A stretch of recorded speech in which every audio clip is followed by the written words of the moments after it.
Wow, look at the weather. This is probably the second day of sun we've had in an eternity. It feels like a whole winter we haven't had this weather, and suddenly it's come in and it's probably 11 degrees today. So I've been taking full advantage of getting around the lake, and when I've been clipping the bushes at the top end, I've noticed there's been fish getting into certain areas of the lake right up tight, like really bizarre behaviour, but they're obviously there for a reason, and hopefully today I'm going to find out why. I've got my little net. This takes me back to when I was a little boy, and natural food is prevalent in all lakes, but at particular times of the year those fish are really switched on to natural food, and I'm hoping I'm going to go out and see what those fish were feeding on the other day, because they were very localised in certain little patches, and yeah, be interesting to see what was drawing them there, because you're spending a lot of time there. So with the aid of this and my trusty old waders, I'm going to get out and have a look.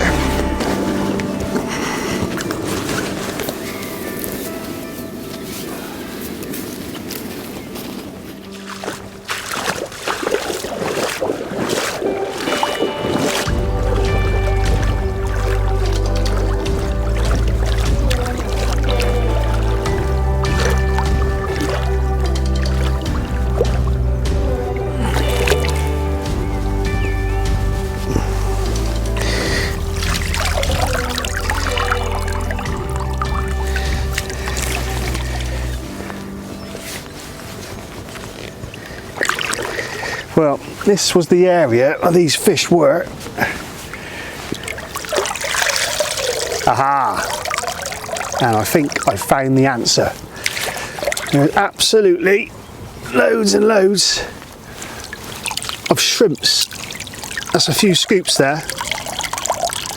And what I think's happened is where this water level's obviously gone up over the winter, it's flooded parts of the lake which were usually obviously bank where people were fishing. And what's that happened over the course of the winter, all these shrimps, snails, everything's able to colonise in these areas unmolested by the fish, which are spending large parts of their time out in the middle in the winter months. And now the temperature's up, you get another effect of a lot of naturals will gravitate to this warmer part of the lake, and the fish too.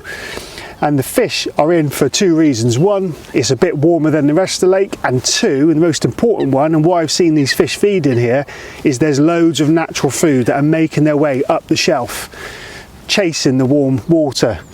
Coupled with the fact that they've been unmolested all winter, there's loads of them here, and I've got in the net here, crikey, a few hundred shrimps there, and a snail.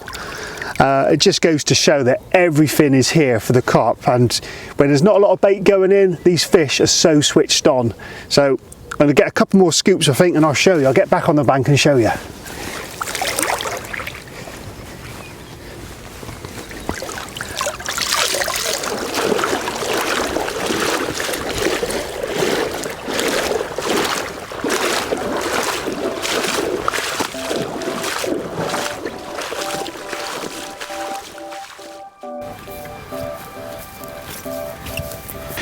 Wow, do you know what? I would not have found that with a marker float, absolutely no chance. But just a few scoops out there has given us an absolute bounty of natural food. There are hundreds of shrimps here. We've got a little damsel nymph I can see, and also a snail I think I had somewhere. So yeah, all this food is all gravitating towards the shallow water, the warm water. And it's a little surprise the carp are very close behind them, because all the carp want to do, they come out of the winter, they want to get rid of all their parasites, and they'll be jumping and leaping and flicking off snags.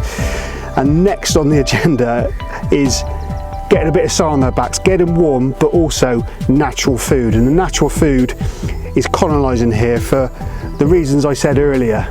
There's absolutely loads of it here, and when I've walked around the lakes and spotted those fish, it was so interesting to see what they're feeding on, and this is the reason why they're here. And today we've got a beautiful day in amongst all the rain that we've had, and you know what, tomorrow is going to be the carbon copy of today, and I can't help thinking that these fish are going to turn up on these little shallow areas. So I've already got some rods ready back home in the garage, and I think tomorrow afternoon I'm just going to give myself a few hours, just plop some rods on these natural food larders, because if you can get baits close to these natural feeding areas during the spring, you've got a great chance of getting a bite. And what's more, if you're using baits that attract these natural food to the baited, to your baited area, you're creating that own natural area where these shrimps and snails are all colonising. So I'm going to do that tomorrow. I'm going to bring a couple of rods back, have a go and see what happens. But wow, that is an eye-opener. There's absolutely loads and loads of food in here.